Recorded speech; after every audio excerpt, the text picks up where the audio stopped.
من يهد الله فلا مضل له ومن يضلل فلا هادي له أشهد أن لا إله إلا الله وحده لا شريك له وأشهد أن محمدا عبده ورسوله لا نبي بعده.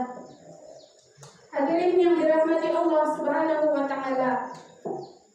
Pertama dan utama, mari kita panjatkan puji syukur kehadiran Allah Subhanahu wa Ta'ala yang dengan rahmat dan hidayahnya kita masih diberikan kesehatan dan kesempatan sehingga kita bisa sama-sama berkumpul di ruangan yang kita cintai ini.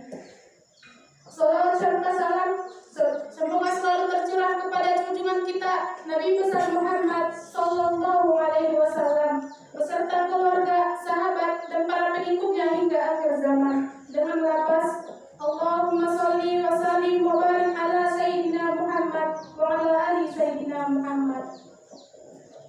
Hadirin yang berbahagia, beberapa waktu lalu kita dikejutkan dan disedihkan oleh peristiwa terjadinya bencana alam. Banjir bandang, gempa bumi, bahkan tanah longsor di Sumatera Utara, Sumatera Barat, Aceh, hingga di desa tercinta kita ini. Peristiwa ini menimbulkan luka yang mendalam, kerugian harta benda, bahkan korban jiwa.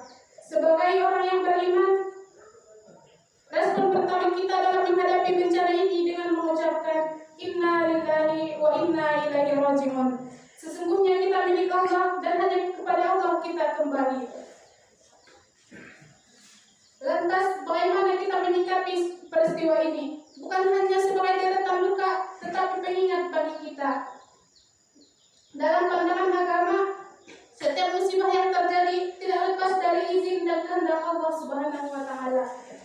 Ada beberapa hikmah yang bisa kita ambil daripadanya. Yang pertama, bencana adalah ujian keimanan dan kesabaran. Allah ingin melihat siapa di antara hambanya yang paling baik amalnya, yang tetap bersabar, tawakal, dan tidak berputus asa saat menghadapi cobaan.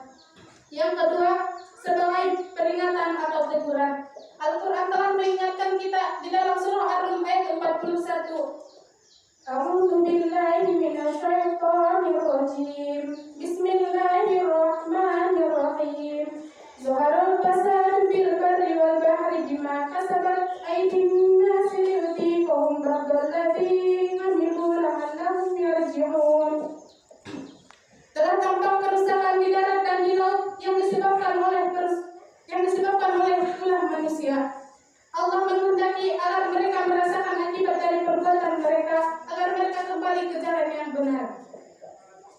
Bencana alam seperti banjir dan tanah longsor seringkali diperparah oleh ulah manusia yang merusak lingkungan, membuang sampah sembarangan hingga melakukan penebangan liar. Bencana ini merupakan teguran dari Allah supaya kita memperbaiki hubungan dengan alam atau habalun minal alam. Yang ketiga, menumbuhkan solidaritas dan empati kemanusiaan.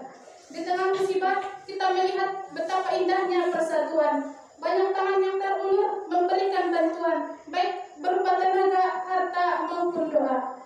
Bencana menyadarkan kita bahwa kita adalah makhluk sosial untuk menguatkan ukhuwah dan kepedulian sosial kita. Hadirin yang berbahagia, menghadapi bencana, sikap terbaik kita adalah bersabar, mengambil hikmah di baliknya, memperbanyak istighfar serta membantu sesama. Mari kita doakan saudara-saudari kita yang menjadi korban, semoga mereka yang meninggal dunia diberikan tempat terbaik di sisi Allah Subhanahu wa Ta'ala, dan keluarga yang ditinggalkan diberi ketabahan dan kekuatan iman. Allahumma ajirni fi musibati wa khulqni khairan minha. Ya Allah, karuniakanlah padaku pahala yang dalam musibah yang menimpaku, dan berilah aku ganti yang lebih baik daripadanya. Cukup sekian yang dapat saya sampaikan pada kesempatan kali ini. Semoga kita dapat mengambil hikmah berharga dari setiap peristiwa dan senantiasa kita dalam lindungan Allah Subhanahu wa Ta'ala. Assalamualaikum warahmatullahi wabarakatuh. Mungkin Tuhan mulai bosan melihat tingkah kita yang selalu salah dan bangga dengan dosa-dosa, atau alam